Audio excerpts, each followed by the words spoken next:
কেমন আছেন বন্ধুরা? আশা করি ভালো আছেন। দেশ এখন স্বাধীন, ভালো থাকার কথা।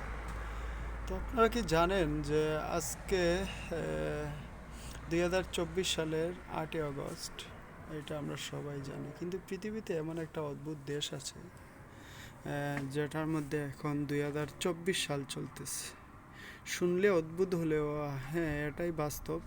কিছু মানুষের কাছে যারা অত্যন্ত পীর মুরিদি ভক্ত ছিলেন, যাদের নবী এই মানে বলা হতো এই শেখ মুজিবকে।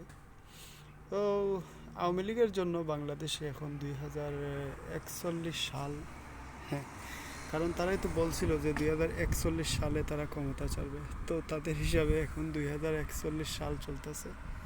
যেহেতু পৃথিবীর 99% মানুষ বলবে যে আজ 8ই আগস্ট 2024,